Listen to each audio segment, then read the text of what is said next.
So there are people online, is that what are people? The lecture? Yeah. So meanwhile, when he come, he like time 7:37, like after 17 minutes he will go on. Anyway, you can start lecture. We already went almost. You can start.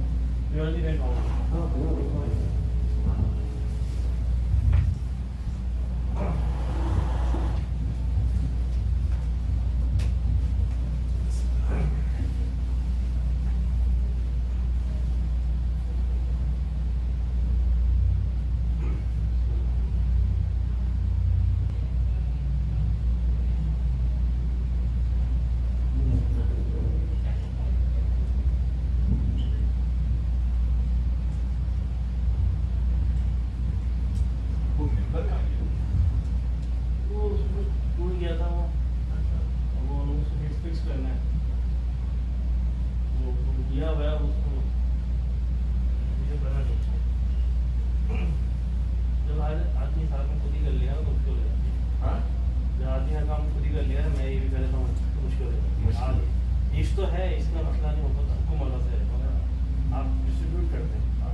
بسم الله الرحمن الرحيم. الحمد لله رب العالمين، والصلاة والسلام على سيد المرسلين وخاتم النبيين محمد وعلى آل بيته الطيبين الطاهرين ورحمة الله وبركاته.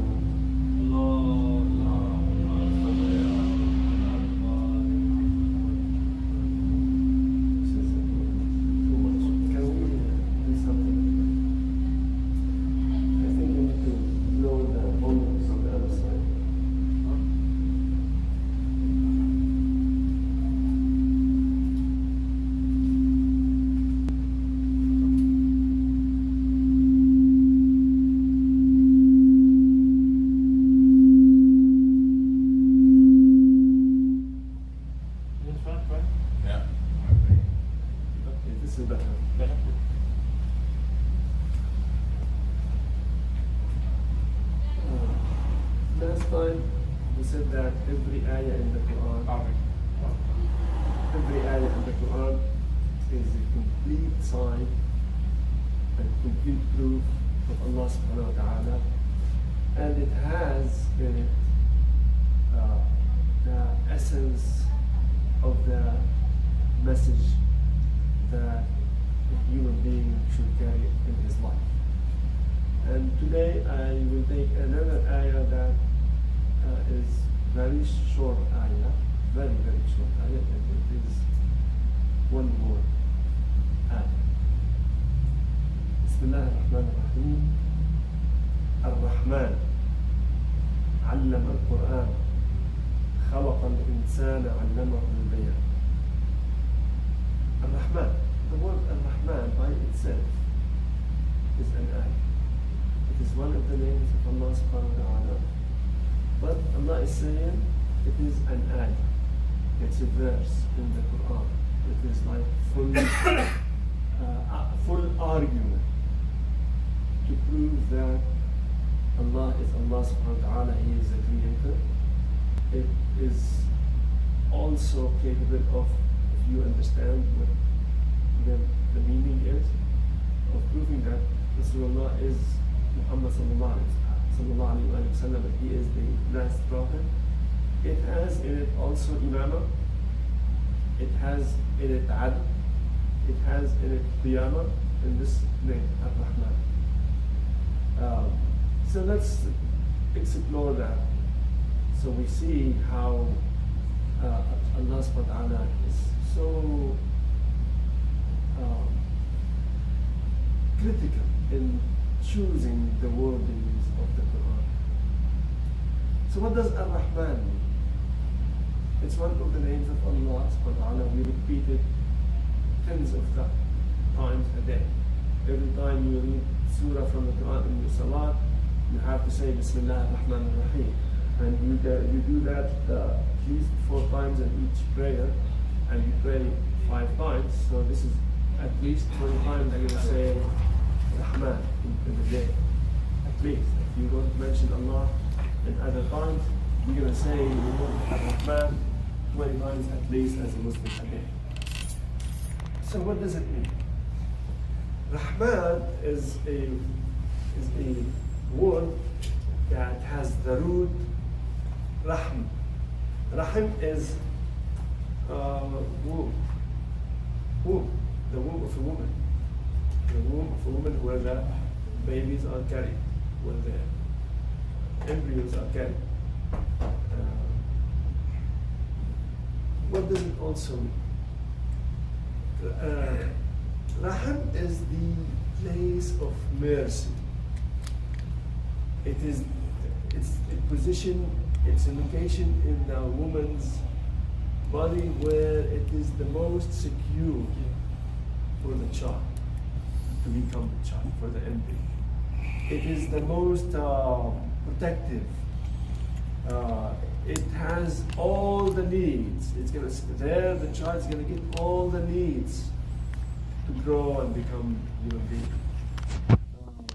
It's a source of nutrition. It's a source of protection. It's a source of safety. It's close to the heart, so that the embryo, once the embryo is in a stage where it can hear, and that's the first thing that the embryos do actually. According to Quran, according to science also. After the heart starts beating and organs in the body starts growing, the first sense that grows is the hearing. فَجَعَلْنَاهُ سَمِيعًا بَصِيرًا.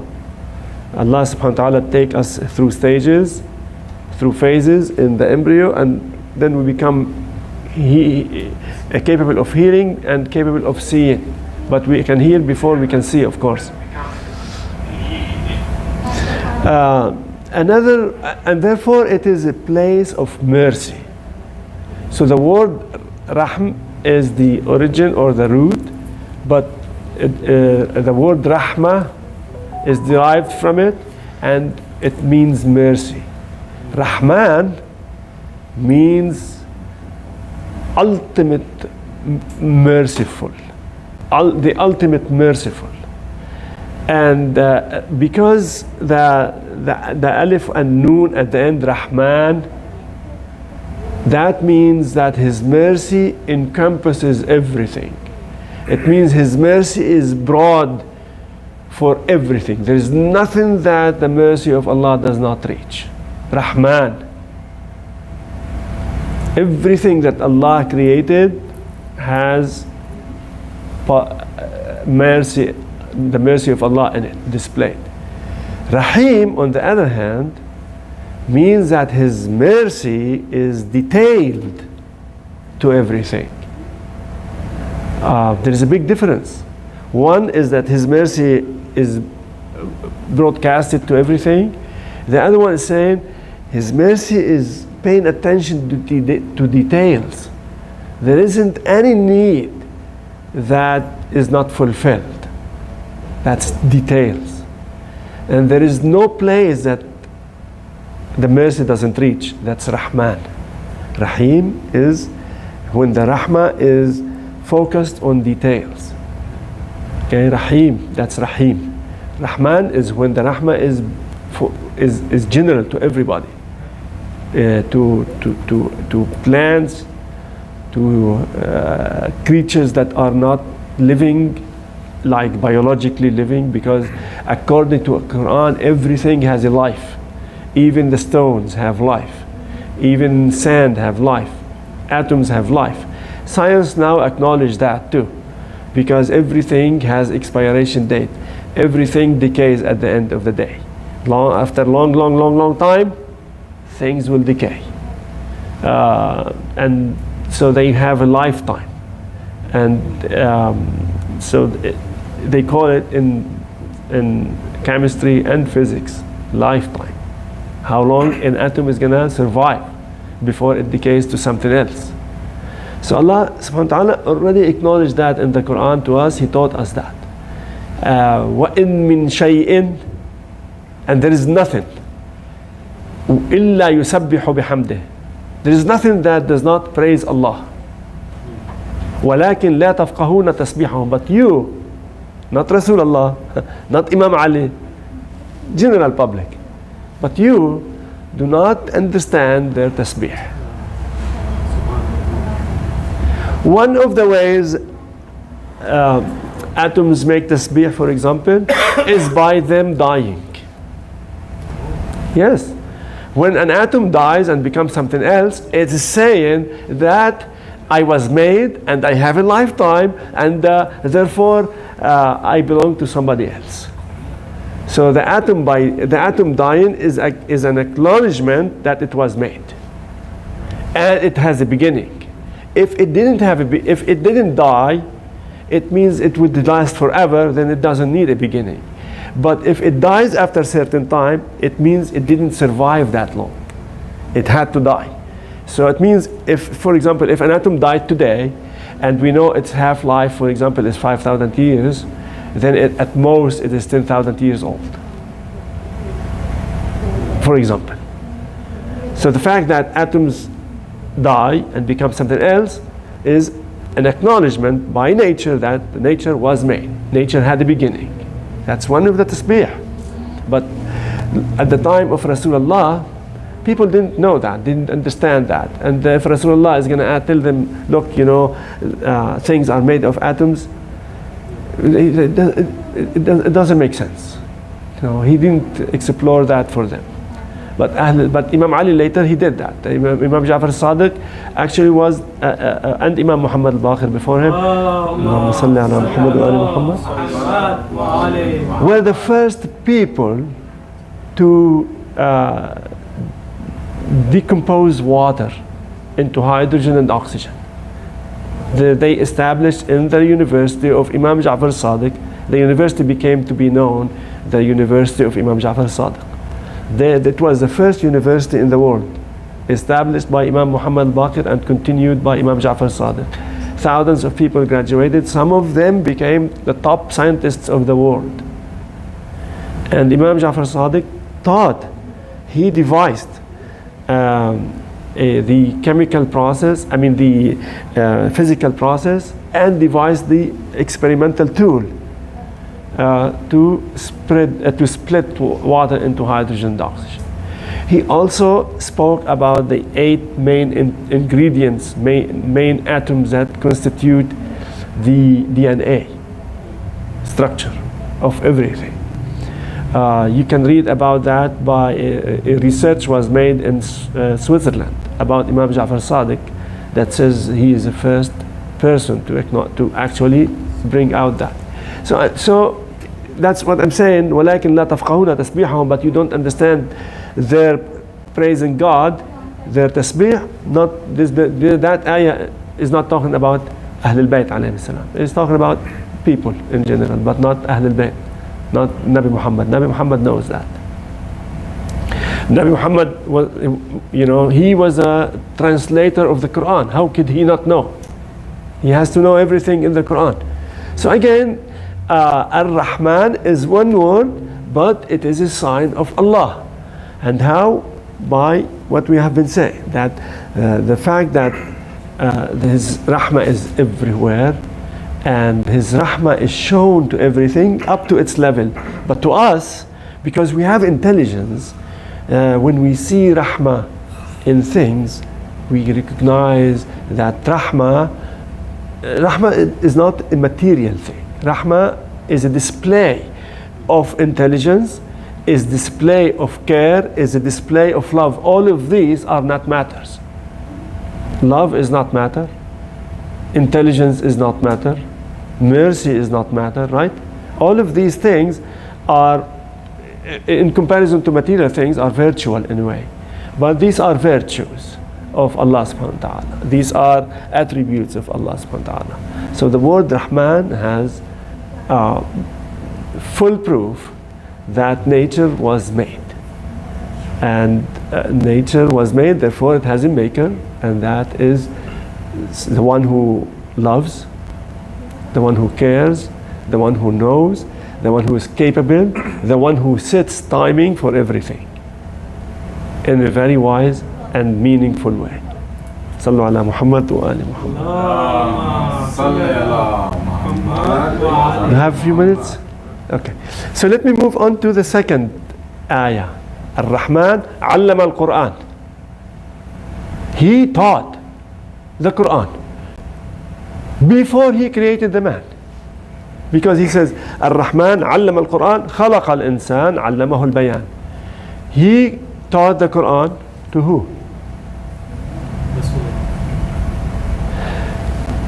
خلق الإنسان afterwards, and then what did he teach the insan? He didn't teach the insan the Quran. He taught him explanation. He taught him differentiation. He taught the human being how to tell the difference. Bayan means telling the difference from bayn. Bayn means differentiation. Yubayyin means to make a clear distinguishing between two things. To distinguish means to bayyin, to make difference, to point out the difference. That's what people know how to do. We can tell the difference. This is white, this is black. And because of the differences and because of comparison, we learn. We learn by comparison. We people learn by comparison. Ahlul Bayt didn't learn by comparison. They were before comparison because Allah created them before everything else. So there wasn't anything to compare with. So their knowledge is not by comparison. Everyone else learns by comparison. You understand? You get the point? Yes. So Ali Muhammad sallallahu ala Muhammad wa Ali Muhammad cannot be compared to anyone else. And that's a clear point that Imam Ali made. He said, نحن معشر آل محمد نحن معشر أهل البيت لا يقاس بنا أحد من الخلق. No one among the creation of Allah can be compared to us. It's unfair to others, not to Ahlul Bayt, because you cannot compare a baby to a mature man. They are the ones who are fully matured. Everyone else is learning. Ar-Rahman allama al-Quran khalaqa al-insan. So the Quran was displayed partially in this universe. This entire universe is a partial, not full, display of the Quran. The Quran is bigger. The Quran, the meanings, the knowledge in the Quran is greater than the universe. Remember that the entire universe is folded in the Quran.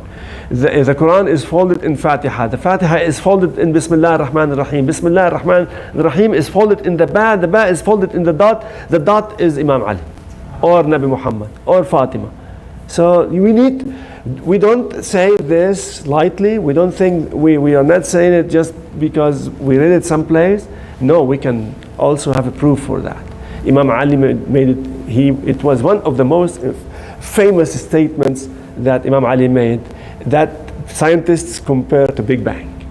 Because people say, okay, that is comparable to Big Bang because Big Bang tells that the universe started from a dot and it exploded and became whatever. So, some Muslim scholars, when the Big Bang theory is argued, they say, we know about it before everyone else. Ali bin Abi Talib, and they are Sunni too. They say Ali bin Abi Talib said that long time ago, and they bring this statement. Yeah. Allahumma